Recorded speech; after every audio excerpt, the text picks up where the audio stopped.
about Barry Cohen apparently as well. So looking forward to it. Yeah. Well, I tell you what, Faizan, let's get in a couple of jokes out the way. First of all, the name Barry. So I tweeted Faizan yesterday saying, looking forward to discussing his power rankings and to see if Barry Cowan or how high Barry Cowan will feature. This is a kind of a joke between me and a friend of mine. I think there's something kind of funny about his name, Barry Cowan. It just sort of sounds a bit funny in English. He's also somebody, of course, who would really be very sort of fortunate, I would suggest, to be going that far in a tournament, and hasn't played for about 10 years either, by the way. So it's just kind of like, it's kind of like making fun of the idea that many of us, including me from time to time, can be a bit out of touch with tennis. It's like when you ask your mother, how's Barry Cowan getting on these days? Or how's Tim Henman? Do you think he's got a chance this year? So I think it's kind of along those lines, but it was a bit abstract and nuanced. And obviously, Twitter is not the space for for nuanced conversation, as we know. No, I'm glad you explained it. It makes a lot of sense now. yeah, exactly. In 30 seconds, it's all cleared up. But I'm glad we started with a little bit of humor, because I also want to go with something I've just seen, which is on Twitter. And there's been a couple of announcements. We will come to your power rankings very shortly in the US Open.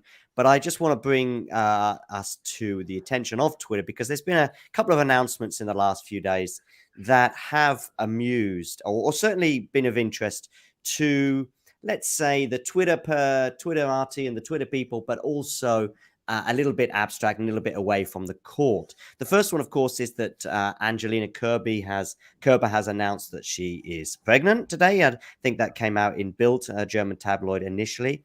And I want to highlight this amusing picture I saw on Twitter regarding some of these announcements, if you like. And this is the first one.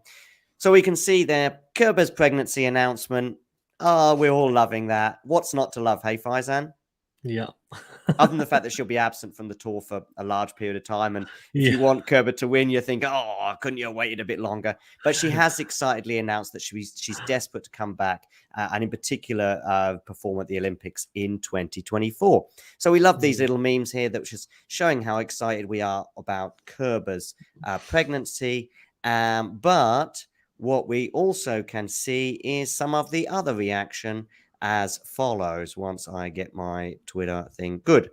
Oh, so there's tennis fans all very excited. Oh, Kvitos's engagement announcement, which is, I think, on live support, because in terms of traction, because now, obviously, that is less important. And then what about this one here? Azarenka's podcast. I didn't know she's got a podcast. That'll be interesting. There you go. Well, that explains everything. Let's hope this podcast, and also yours as well, don't go the same way and don't get drowned out by Kerber's pregnancy announcement that I'm sure we are all happy with. First of all, let's get to you, Faizan. Tell us a bit about you and your role in tennis, etc., etc. Yeah, sure. So I started the channel just under 2 years ago, and I'm really just grafting away in the tennis space, honestly. So our channel, for anyone that doesn't know, although I think someone like Sam will know, is... And Lexi. Well, yeah, and Lexi will know that it's videos like this, so kind of more podcast type videos, but also I'll do live watch-alongs, similar to, I guess, the GTL boys that John and I know very well, and a little bit of analysis as well on post-match, and also try to get guests on, which I'm sure will have John, yourself on at some point soon as well. So it's like a variety of different things, and I'm trying to continue to improve and give subscribers and people watching the best type of content possible. So really it's definitely enjoyable, and I'm sure I'll have lots of late nights come the US Open, given that I'm sure you will too, given that I'm here in the UK. But you know what, I love it, and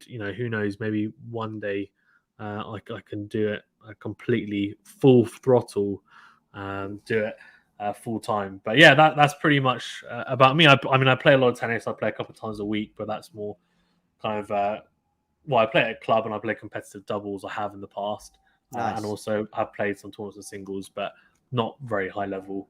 So yeah, I'm just a bit of a tennis nut, to be honest, a bit like you. Yeah, absolutely. I'm glad to hear that Sam will be staying awake for Rafa Nadal throughout the US Open, unlike JG, who just basically gets up as and when, calls himself a Rafa fan, and then goes back to bed again. But that's a discussion for another day. Listen, we're here to preview the US Open, but really a bit more than that, a bit more nuanced and a bit more specific than that. We're here to not discuss Barry Cowan, as someone here is suggesting in the live chat. But we are here to discuss what are your power rankings. Faizan, first of all, before we go into those, what are power rankings, please? So, there's a couple of different ways you can do them. The way that I do them, and I guess probably useful for as we're going to go through them, is there's 3 layers to them. So the first 2 factors I put more of an emphasis on, and that is so recent results. So I guess going to the US Open, it'll be Cincinnati, Montreal, and Toronto. Also, if you want to look at some of the other smaller events like San Jose, Los Cabos, etc., and then I'll look at the whole year as a whole. So how they performed, not just in this US Open series, but how they performed throughout the whole year. And I will, of course, you have more weight and give more weight to hard court performances. So especially the Australian Open, even though the US plays slightly slower than Australia, is almost catching up in terms of speed nowadays, the US Open. So you can obviously compare that, whereas results, say, at Roland Garros aren't going to be as comparable. So you still take in those results because momentum is really important throughout a year. But those are the first 2 factors. And the third one, which again is still factored in, but for me, it's not as big a factor because this is more seen as like a form guide, is prior results in at the US Open. So, for example, we'll talk about Rafa in a second. He's won it 4 times. So that's a big tick in his box. Medvedev is the reigning champion.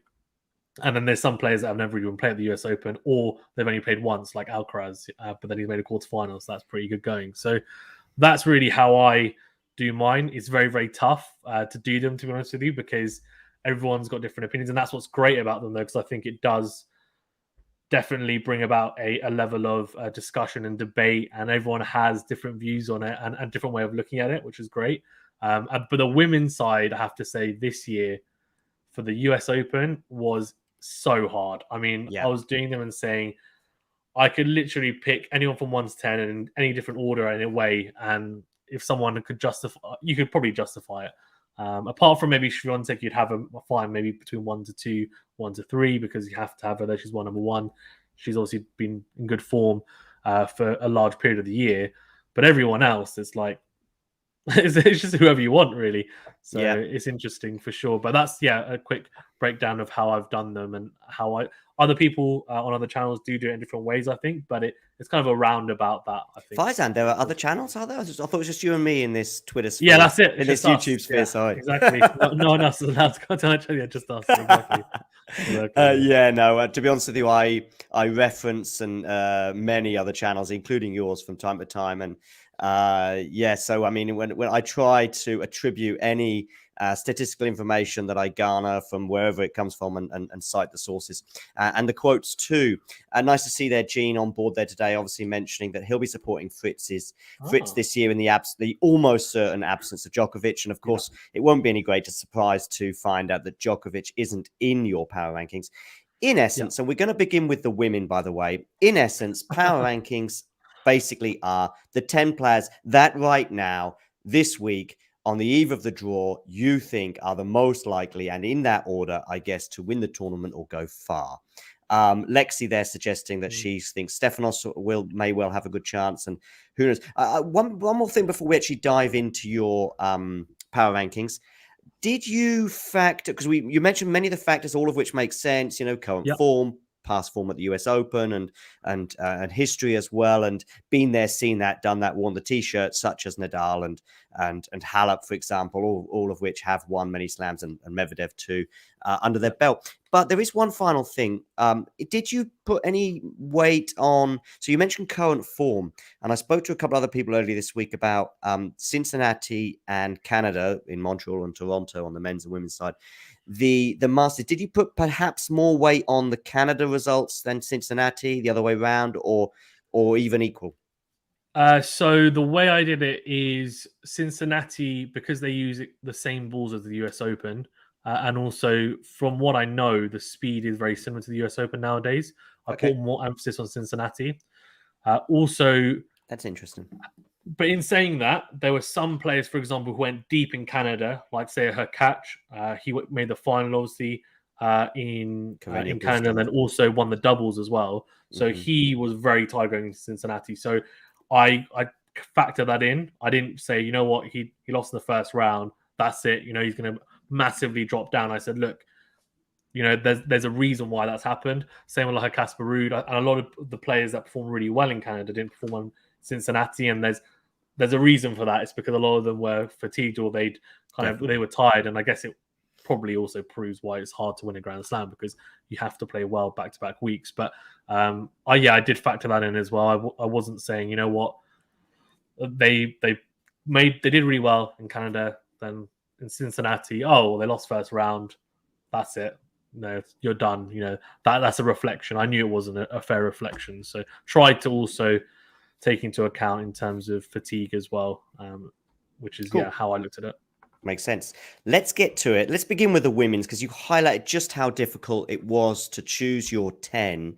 And I think I would agree with that. I think primarily from the absences really from this that I'm going to discuss with you, but you will, you'll try and defend your position, but you'll understand why there are several big names that is missing. So let's get straight to it. Here is your 10 most likely players to win the US Open. That's not suggesting, of course, that you necessarily think Keys or Raducanu will, but they do rank somewhere slightly higher than many of the other big hitters, particularly amongst the 32 seeds. Let's begin with some of the absences from this 10. I'd like to hear your thoughts on why, and then I'll give you a quick idea whether I agree with them. First one I'm going to mention is Layla Fernandez. She got to the final last year. Why is she not in your 10? There's a couple of reasons. I think her form this year hasn't been particularly good. I think also the injury that she sustained, recently hasn't helped. And since then, her run of results have been pretty poor. Lost in the first round of Cincinnati, and hasn't really been able to recapture the form that she had at the US Open. She won a tournament in Mexico, if I'm not mistaken, at the start of the year, and that was really good. But since then, I think it's been tough. And it's not just been tough for her, it's been tough for Raducanu, I think, for both girls, but for her more so because she's been injured a fair bit and had that pretty hefty injury in a Grand Slam as well when she incurred it. Like it's in the French Open where she was looking good, and that was a big shame. So I think she's going to go into the tournament pretty cold, I think, and I don't think that helps. I guess she'll have some good memories going into the US Open, and that might help, but I just can't see her going particularly deep, and that's the reason why. I mean, she would be in my top 20 power rankings if we would do top 20, maybe, because obviously she's got history there in terms of last year, but I just think it's going to be extremely tough for her. I think if she'd had another couple of tournaments to play, then maybe we could see a bit of form, but at the moment it's going to be tough. I couldn't agree more with you, Faizan. She's a name that popped up to me, but mainly because of that incredible run she had last year. But I think I would agree with all your points, and she probably wouldn't make mine either. Oh, by the way, I'm sitting here from the fortune of not having my power rankings up. So therefore, whatever happens in the next few days or few weeks, you won't be able to come back at me. I will make a few predictions, but like all cowards, I will wait until the draw is made. So Faizan putting his head on the block, that's fair.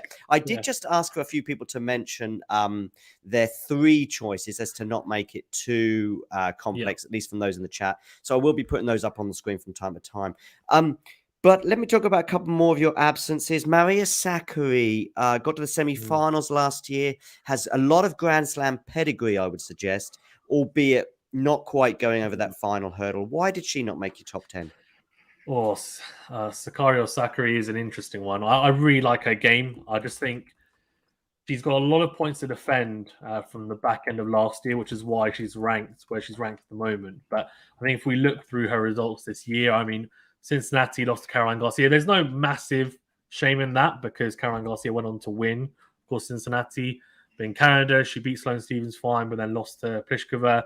Pliskova's been in pretty poor form this year as well, very up and down. Silicon Valley lost first round.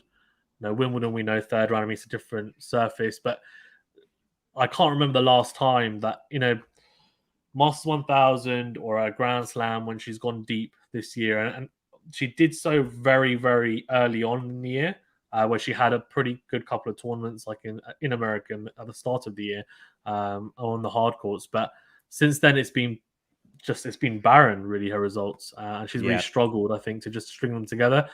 I'm not sure whether it's a lack of confidence, but she does come across to me as someone who, she is a momentum type player. There's some players I feel that they're able to just grind out victories, and if they're not playing their best tennis, they'll be able to grind it out.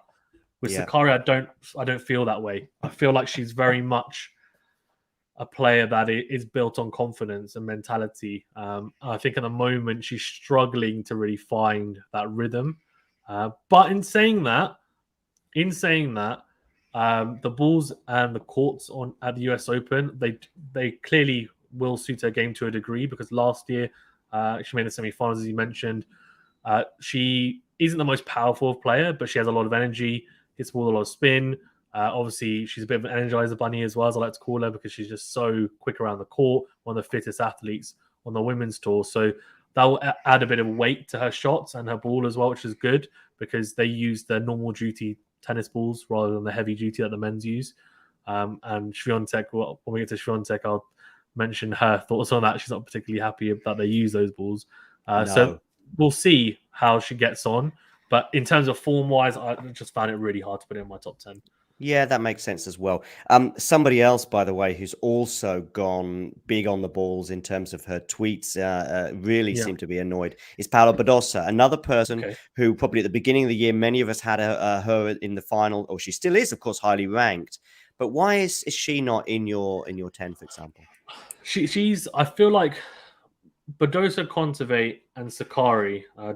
Sorry to jump in if you're going to end up asking about Kontaveit as well. I feel like all three are in a very similar boat. They had really good back ends the last year, and then this year they probably, in the start of the year, like Badosa, for example, Sakkari had some decent runs, but all three have been very similar. They've just struggled really to progress at tournaments, and Badosa's has injuries. To be fair to her, like she definitely has had injuries, and that's a factor, but. I guess with Badosa, again, she's pretty young. She's 24, 25. Kontaveit has never really made a run at a Grand Slam or substantial runs at Grand Slams in the last couple of years. Badosa is the same. When she made the quarterfinals of the French, I think it was last year or the year before, when Karjakova won. So, and Sakkari obviously did the same. She probably should have won that semi-final at the French against Karjakova, really, and made the final. Who knows? Maybe she would be sitting here today as a Grand Slam champion after having after serving for the match there. So there's definitely an element of these girls, those three girls for me, those three women's players are definitely high on, we need confidence, we need momentum. I just don't think, and like Jean's saying there, Badosa's been poor since the Australian Open. She's just struggled for results. Kontaveit and Badosa are very... Well, their games are built upon being aggressive baseliners as well, a lot of it. And I feel like they make way too many errors at the moment, and their games just don't flow. So I'm not sure why that's the case. I haven't particularly looked into it from a more analytical point of view, just because they haven't really been performing. So it's quite difficult to have actually a lot of matches to look at. But both players, I think, would... And again, I guess that's why you're saying about the draw. If they get someone in the draw that suits their style of game and doesn't hit the ball too big, they could win the first couple of rounds and then gain confidence and make a run of it. But again, that's just why they're not in my top 10, because their form has just been pretty normal, pretty average, I think, going into it. Just going to social media here to have a look at some tweets as well in reaction to what we're saying, and your a guy called Pavi G here would like to know why Jelena Djokovic isn't in your top 10 power rankings. Jelena Djokovic, why would she? I don't know. I haven't seen her And play tennis. She could be really good, but he believes that you have a Djokovic agenda as a result, and certainly wants to know what Joe Biden has to say about that. Anyway, back to the serious stuff. There is one more play. I'm glad you touched on Kontaveit, actually, because that is another one. But there's one more. I mean, by the way, we could go on with Rybakina and many more. But there is one more, I would say, which is Ons Jabeur, who's had a very good season, I would suggest, on most or all surfaces. Obviously, grass getting to the Wimbledon final. Why did she not make your top 10? Jabeur was an interesting one because I had her in my initial ones just before the US Open Series or at the start of it.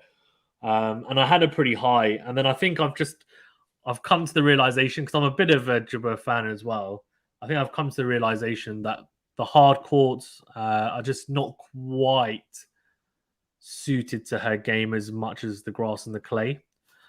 It's a weird thing to say as well, because grass and clay are so different in terms of as surfaces. But I think it might be more the case that everyone else on hard courts generally feels more comfortable on it, whereas I feel like Jabeur is not as comfortable. So it kind of just it closes the gap in terms of ability. Oh yeah, I think Gene's talking about Kasatkina. Yeah, there were many. But yeah, I think for Jabeur, yeah, she's had some great results this year. But the issue for me is that a lot of those results have been on clay or grass. She has had some good results on hard courts at the start of the year, for sure. But if we look at kind of recent, I mean, Cincinnati Masters, lost to Kvitova, got bageled in the third set. Like, we kind of saw the Jabeur we've seen in the, not this year, but the last maybe kind of 2-3 years, where she would fluctuate and, you know, she'd give a set away. She'd look really, really erratic in her game. There's a walkover in Canada, which is understandable. She's a bit injured there as well. But Silicon Valley, I mean, lost to Kudermetova. And then before that, it was Wimbledon. So made the final there, great, you know. But how much does that translate to the US Open? Not particularly. And then we can go all the way back to Miami, lost Daniel Collins round of 16, Indian Wells, lost first round.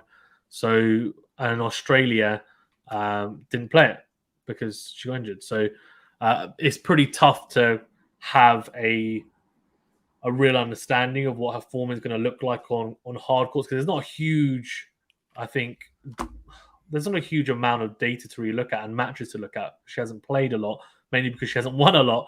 So then that, to me, was an indicator of, okay, I gave her the benefit of the doubt before Cincinnati and Canada, but then she hasn't performed there. Then it's, okay, realistically, is she going to be going deep? Is she going to be contender? For me, probably not.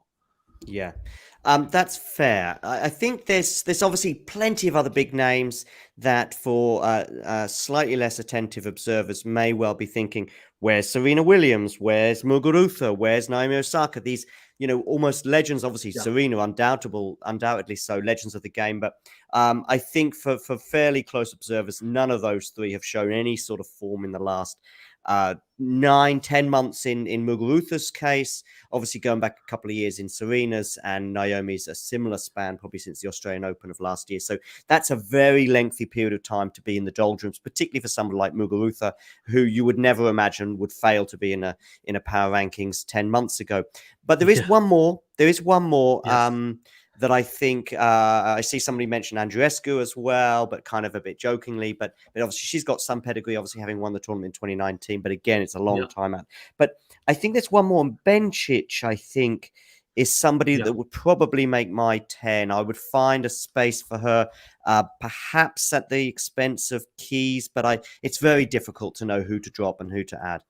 But Bencic is somebody I think is pretty solid. And I think she's got a major in her. I think it may well be on a hard court. Don't forget, it was this time last year she was winning a gold medal at the Olympics, also on a hard court. So, and she's shown some pretty good form in recent weeks. And I actually thought she would go on and win one of the two Masters recently.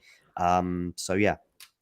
Yes, Bencic is an interesting one because, as you say, she is a very competent hard court player.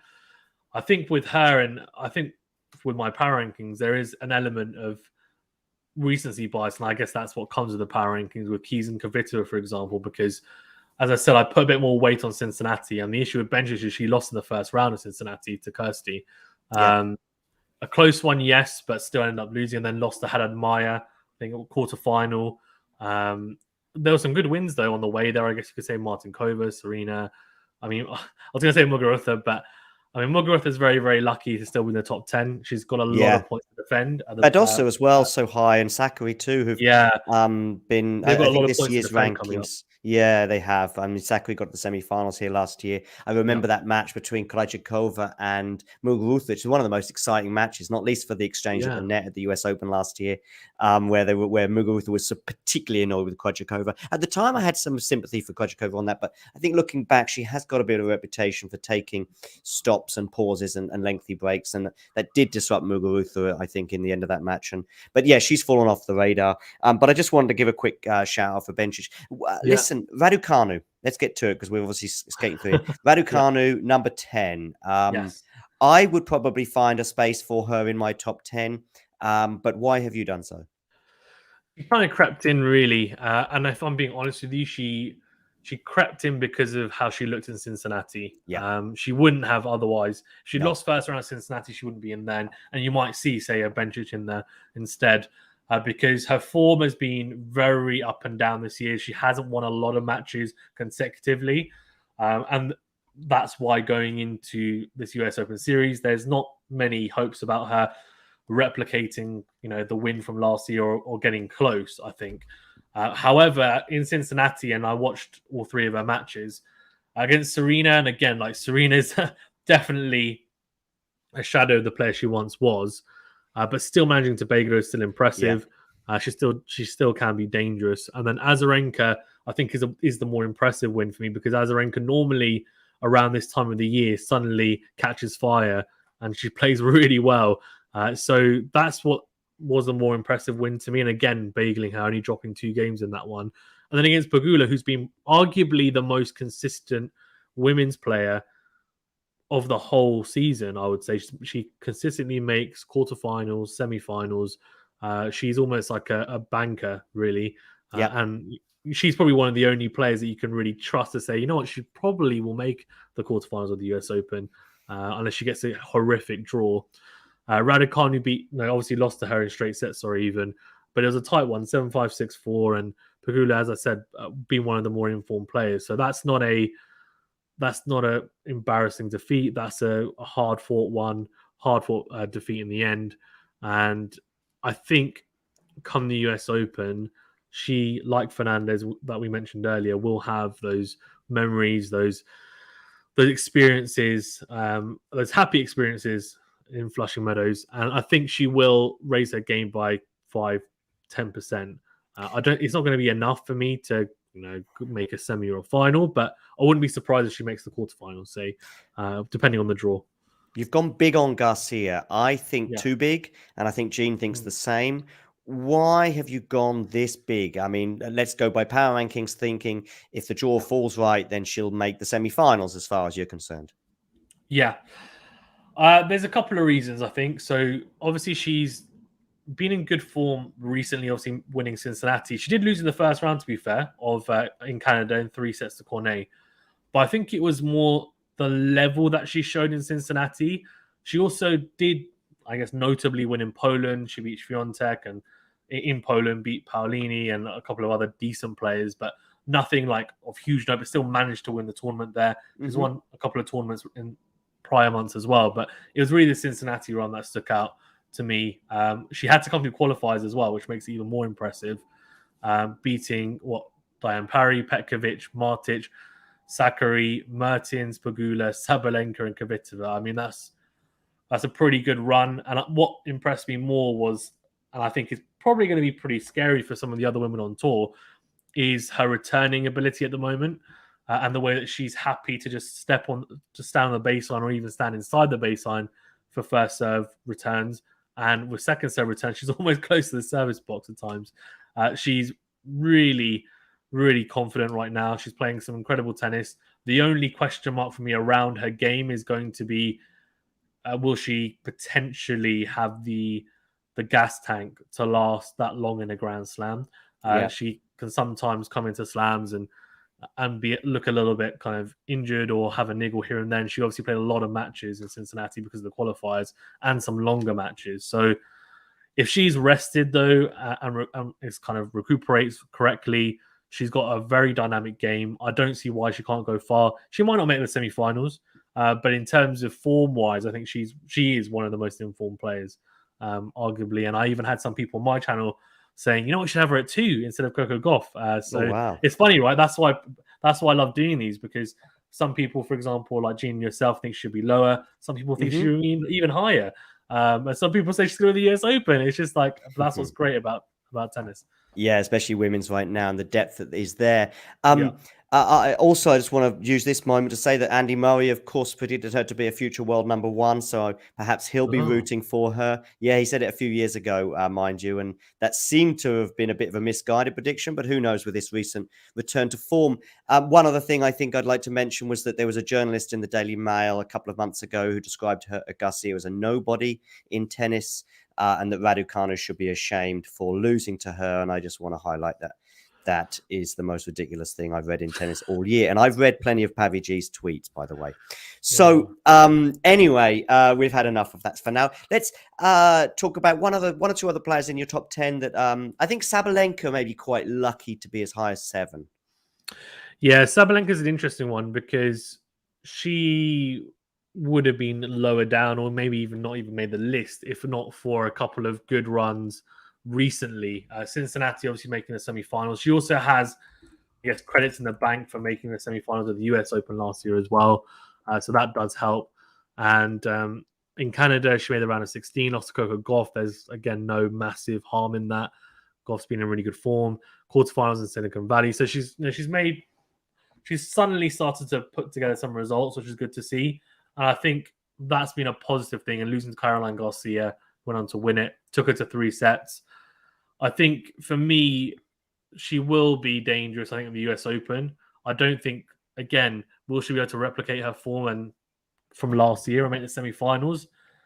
Probably debatable. But I think quarterfinals, I could see why she can make a quarterfinal, and that's why I've got her at 7. Fair enough.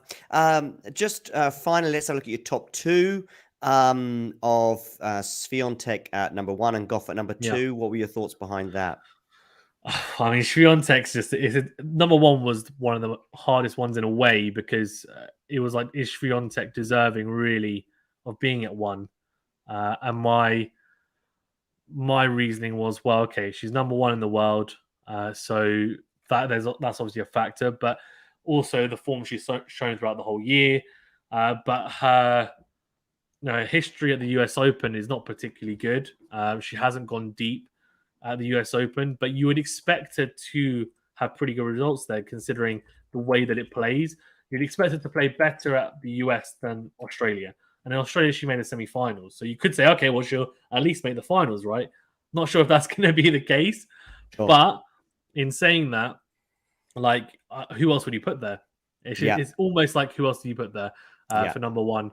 And then Coco Gauff, I think, she has consistently throughout the whole year made a lot of round of 16s, quarterfinals, semi-finals, made the final of the French. Yes, it's a different surface, but I think generally she's been pretty consistent throughout.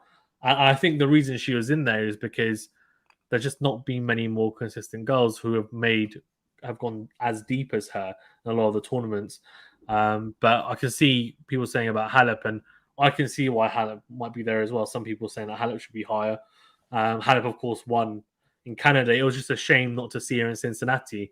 And that's just because she had a niggle and obviously wanted to save herself. But it would have been nice. I think if she'd played Cincinnati and even made a quarterfinal, she probably would have been at 2, because she has and is probably going to be one of the favourites going into it for sure.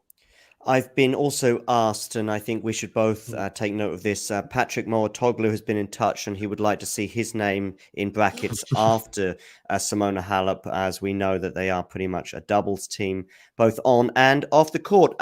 Anyway, jokes aside, let's race on to the men's. By the way, just quickly, I think I understand 3 of your 4. I would probably have Halep in there at 2, maybe Gauff at 3, and I probably would go for Swiatek at number 1, but it's just so random. I'm going for that just because I'm not quite sure who to pick. So that's probably why I would have Swiatek as my number one. Let's race on to the men's. What was difficult and what was easy regarding this, by the way? The top two were easy for the men's. They were.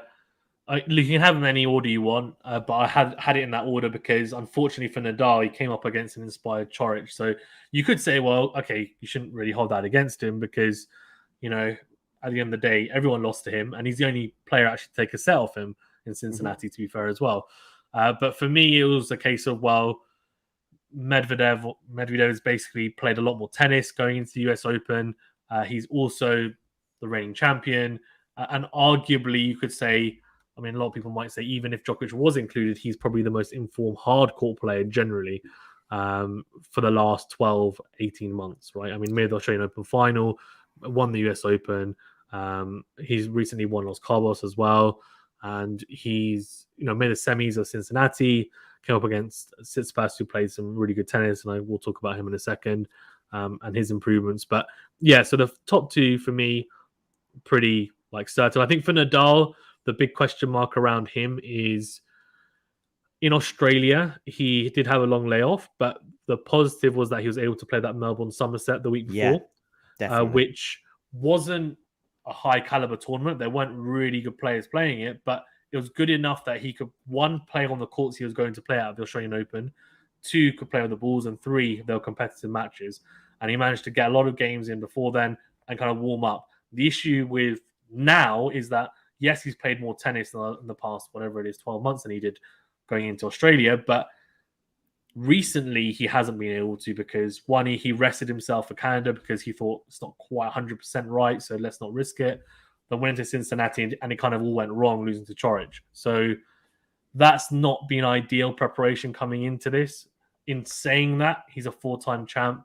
He, like all the GOATs, they should and will most likely adapt when it comes to going into a Grand Slam. It might take him a few rounds to look pretty good, but I can't see him not at least making some sort of run. If he loses in the quarterfinals to someone, it wouldn't be a massive surprise if it's someone like a Felix or a Kyrgios or whoever else. But I think he should be at least making the quarterfinals. But for me, I'd probably have him going further. But those are my top two. Those were easy. The rest, to be fair, a lot harder, especially from, I would say, kind of 7 to 10. They're harder. A lot of people that kind of miss out a little bit.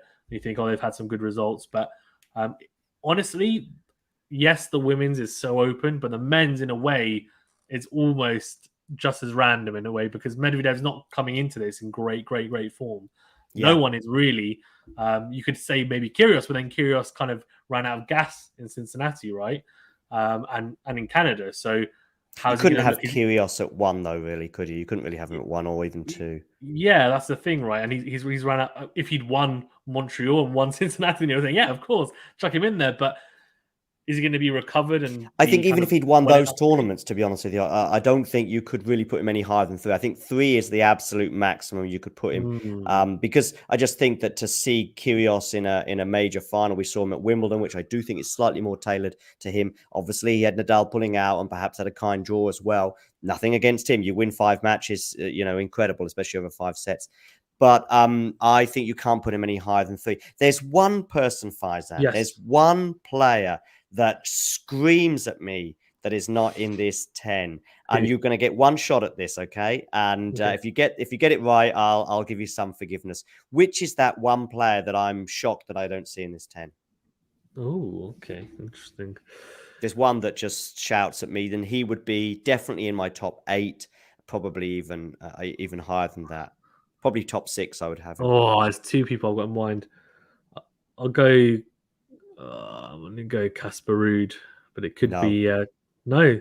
It's going to be Coric or Berrettini or someone, isn't it? No, it's not. Oh, really? The person I would have in my top 6. I don't think he would get much higher. Yannick Sinner. Okay. Yannick Sinner for me. Yeah, of course. Yeah. Okay. Definitely makes the top 10. I don't know where I would have him. Probably around about 5, 6, or 7. in my list, and I'm big on Sinner. I'm big on Felix as well, and I'm big on Alcaraz. Not necessarily right now. Next week they could all go out second round. They could all, by the way, make the semi-finals. I almost think that Sinner, if he gets a super kind draw, could even make the final. That's I'm putting it out there. Okay, that's a big call, I know, but no, it's not. It's not. I think if he gets a kind draw, I don't see why that couldn't be a possibility. I think. And that's why these rankings are very interesting to do, but also hard in a way, because for Sinner, I think I was hoping, in Canada and Cincinnati, I'd really see him kind of take those strides he's made after winning in Croatia, beating Alcaraz, and Wimbledon, beating Alcaraz, and then also being 2 sets to love up against Djokovic. You're like, okay, this is it. He's clicking. It's really clicking for him. It didn't quite kind of replicate that type of form or in Canada and Cincinnati. Arguably, you could say, he lost to the eventual winner in PCB in the round of 16, but lost comfortably in straight sets. Then you could say, he lost to Felix. Now, that match against Felix in Cincinnati, really, because I watched it, he should have won that. He kind of threw it away a little bit in the second set. I guess that kind of plays into what 12 Travel 21 saying about Sinner's fragility. I think Sinner... And the thing is, it's weird because I feel like mentally he's normally quite good, but there is an air of he can start missing a little bit from the back of the court, and it can suddenly go very quickly downhill for him. But it's more just to do with his recent results. That's not to say he's not. I would say if you say to me, Faizan, who are your favorites, right? Rather than what your power rankings and form guide going into it, he would be in there probably. I'd say he's got more of a chance of winning it than a PCB. Probably got more of a chance of winning it than. Although would he have more of a chance of winning than Fritz or a Hurkacz or Nori? I'm not sure, to be fair, because they've been in some good form. But yeah, I can see why he'd be in it, and I think he's going to be very dangerous, especially for someone like an Alcaraz, because yes, on a hard court I would slightly edge towards Alcaraz, but we've seen on grass and clay that Sinner has had his number recently, and the backhand-to-backhand exchanges, Alcaraz is just not having much success. But yeah, we could talk about that for ages. Alcaraz's tendencies against people with elite backhands, not a good matchup at the moment for Alcaraz. Yeah. I mean, I understand your top two for obvious reasons. We've already discussed that. I would probably bump Kyrgios down a little bit, and I would probably put Alcaraz and Tsitsipas above. I would also consider actually having Sinner and maybe even Fritz above Kyrgios too, but they're in a bunch there. I would certainly have Fritz above Nori and Hurkacz. I would probably bump him up a couple of places too. PCB makes your top 10. Yeah, PCB. I mean, that's really off the back of Canada, really a really impressive victory there.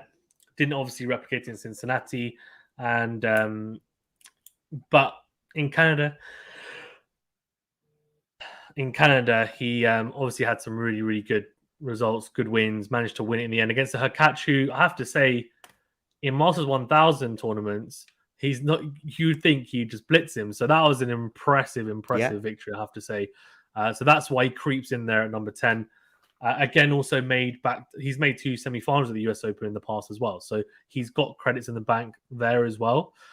So that's why I've got him in my top 10 and at 10. But a point on Kyrgios actually as well, because I feel like I could be wrong, John, but I feel like you're not the biggest of fans of him, and that's understandable. Of who? Sorry, of Kyrgios. I feel like well, no. I mean, listen. As a player, let's focus on that at least for today.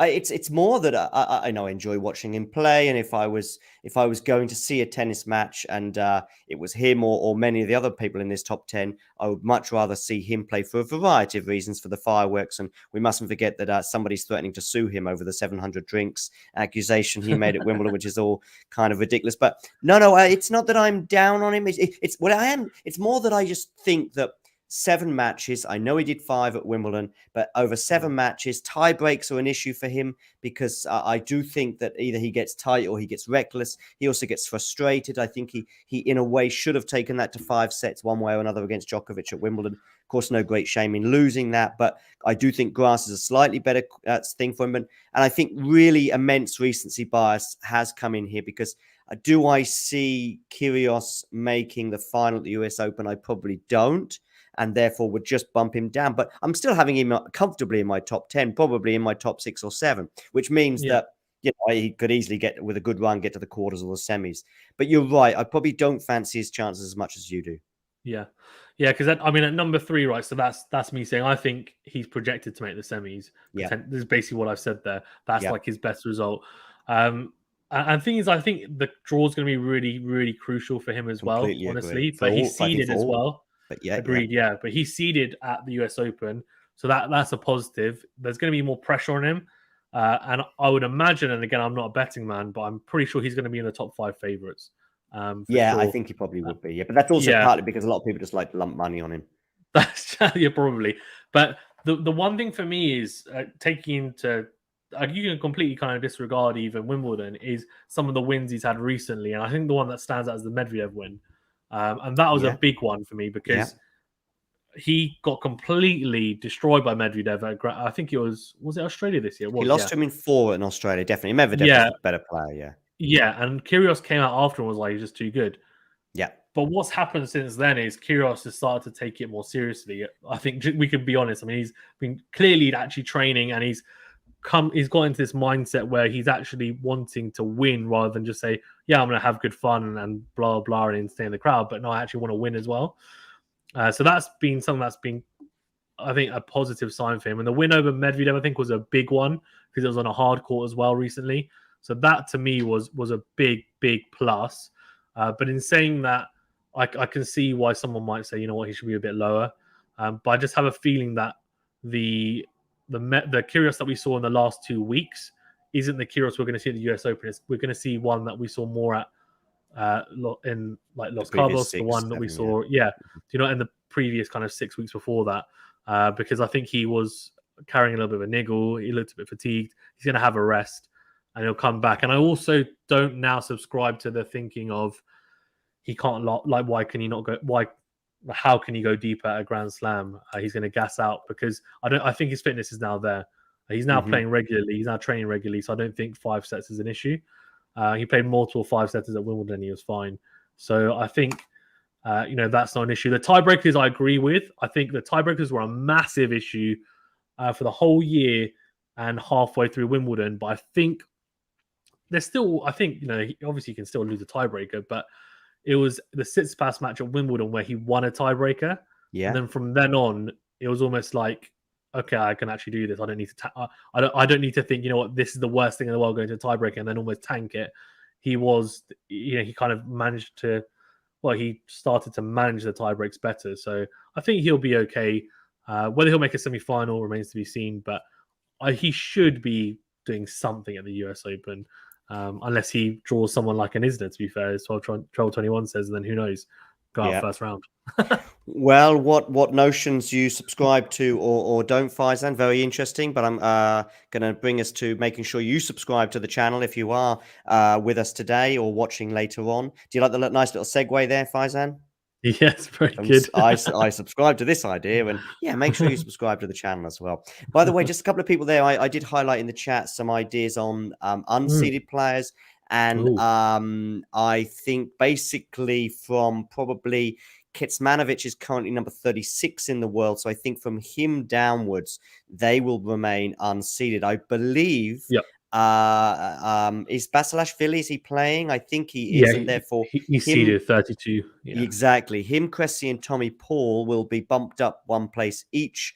So they'll all make the seedings, providing we don't see Djokovic, which obviously with every passing hour looks less likely. We've obviously got the absences of Zverev, who's had a long-term injury, but also this week we had somebody else pulling out. We've got is Gael Monfils fit? Yeah, he is. Yes. Zverev pulled out. Yeah, and Riley Opelka's pulled out. So at the moment, there are 3 looking like 3 that won't make it. Of course, there's a couple more days that could go on. So if you are a Kecmanovic fan, perhaps you'll be buttering those practice courts so that various people will be slipping over and you might well get in. We, of course, many fans of many players have been watching readily this week. Many of the videos have been flying around of all the players, pretty much, or certainly the top players, playing at Flushing Meadow. Nadal back for his first time in 3 years. Medvedev defending his title, Alcaraz hoping to return to form after a slight sticky spell. Any final comments from you, Faizan, on the US Open that's coming up, power rankings, unseeded players, or just anything Azarenka and pregnancies and engagements and various other people's podcasts? No, I just want to get your views on who you think is going to win. Okay, the draw's not out, but if you had to, if gun to head, if you had to pick men's and women's side, who would you pick? Swiatek on the women's, and on the men's, heart says Nadal, head says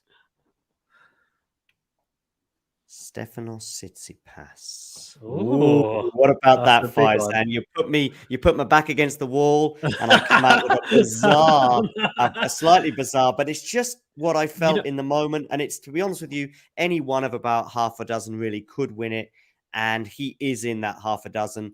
Medvedev's form concerns me, although in the power rankings I would probably agree with you. I'd have him at number one. I think Medvedev his form has fallen off a cliff since that Australian Open, and since particularly that moment when he had 3 break points. And I would probably go with, why not Tsitsipas? It's about time. To be honest with you, then I can finish off with my thoughts on Tsitsipas if you want. Sure. I actually don't think it's that left field. And I'm sure Lexi loves Tsitsipas, so she'll probably love us talking about Tsitsipas. But the win over Medvedev, I think, was a massive confidence boost. And also, I think on-court coaching is clearly a massive thing for him as well. Yeah. I genuinely think he feels more comfortable with it. At times, again, in the Chorich match, I think it didn't help him because his dad, I think, was talking to him and he was ignoring him. But what I would say is that Tsitsipas, there's a couple of technical things that he's improved a lot on recently. And I think playing a lot of grass court matches helped his returning a lot, because it exposed his returning, but it also meant that he had to improve, especially his block return. So that's been impressive to see, the backhand block return. I think he just needs to, for me, the one thing he needs to do is on the second serve returning is just say, you know what, concede that he's not going to be able to step in on the baseline and hit it. Just sit back and just, you know what, get to neutral and play. When he does that, he had a lot of success against Medvedev. Clearly served and volleyed really well against him as well. Tried to do the same thing against Chorich. I think he just didn't quite execute it as well, but that was an incredibly impressive performance against Medvedev. It really was. And I think he didn't hold back on the approach shots as well. Backed himself on the forehand-to-forehand exchanges. So I think there's some real positives and there's some good feeling around him going into it. He wouldn't be my pick, but I can see why someone would pick him, because I think it's a slower hard court than Australia, and he's made 2 semi-finals in Australia back-to-back years. His US Open results have not been good. No, but that's not to say that he can't change it this year, and he should, because it's a hard court more suited to his game. Yeah, I agree. Listen, Stefanos Tsitsipas, I'm sure you're watching. We crossed paths earlier this year, and I asked him about his game, and all he wanted to talk to me about was Twitch. Yeah, I chatted to him at the Momotoglou Academy in about, I think it was about March, April time, and I said, just a couple of things about tennis, I think. And he said, what do you think about Twitch? I was like, what? He said, Twitch. I was like, what's that? And by the way, I'm on Twitch now. Yeah. I was like, what's that? He said, there's a bit like YouTube. And I was like, not a lot. Well, anyway, Stefanos, nice to meet you. Can we have a selfie? And yeah, that was it. He is left field. His tweets are left field. And perhaps my choice for him to win is left field. But listen, Stefanos, the time is now. Why not? I've been a bit critical of his form over the last 12 months or so. But I've got some vibes. Yeah. And listen, the US Open is super random as well. Every single year. It is, and that's another reason for it. Listen, I've had some great vibes from you as well, Faizan, today. I've managed to get a few segues in, a few little laughs and a few little jokes. Hopefully you hit that like button. Make sure you subscribe, not only to me, but also to Faizan. One final thing, I did see a comment here from somebody, said something about GTL and Cam. I have no idea who those guys are, but I'm sure they're lovely. And maybe they talk about golf or some other sport. I'm not really sure. But listen, thanks, Faizan. Yeah, exactly. Faizan, thanks for having you today. And I'm sure we'll cross paths again soon. Thanks very much for having me. Cheers, Faizan. Bye-bye.